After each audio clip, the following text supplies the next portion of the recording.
জাতীয় পার্টিকে অবিলম্বে নিষিদ্ধ ঘোষণা করতে হবে। আমরা গভীর উদ্বেগের সাথে লক্ষ্য করছি গতকাল যে ঘটনা ঘটেছে, জুলাই বিপ্লবের পরে বাংলাদেশের মানুষ নতুন করে কোনো ফ্যাসিবাদী আচরণ দেখতে চায় না। বাংলাদেশ সেনাবাহিনী, আপনারা বাংলাদেশের দেশপ্রেমিক একটা বাহিনী, আপনাদের প্রতি এদেশের মানুষের আস্থা রয়েছে।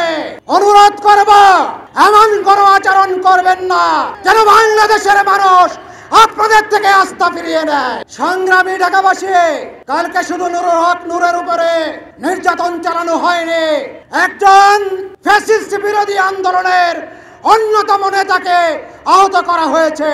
আমরা বলতে চাই, আগামী দিনে যদি এই যাত্রাকে রহিত করে না দেওয়া যায়, তাহলে এই আন্দোলনের সাথে যারা জড়িত তাদের প্রত্যেকের উপর নির্যাতনের নিশ্চিত রোলার আসবে। এটাকে এখনই রুখে দেওয়ার সময়। আমি ফ্যাসিবাদী বিরোধী সকল আন্দোলনের নেতা কর্মীদেরকে আহ্বান জানাবো, সবাই ভেদাভেদ ভুলে এক প্ল্যাটফর্মে চলে আসুন।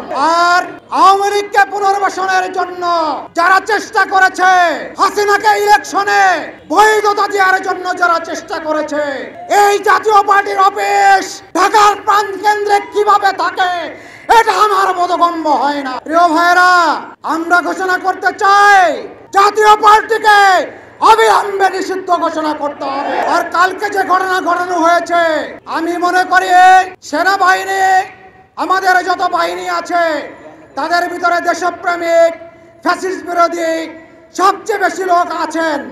বাট সেই আওয়ামী লীগের প্রেতাত্মা কিছু লোক সেখানে আছেন, তারাই এই ঘটনা ঘটিয়েছে। আমি প্রশাসনের কাছে দাবি জানাতে চাই, অবিলম্বে তাদেরকে চিহ্নিত করে তাদেরকে শাস্তির আওতায় আনতে হবে। আমি এই আহ্বান জানিয়ে আমি আমার কথা শেষ করছি। আল্লাহ হাফেজ। বাংলাদেশ জিন্দাবাদ।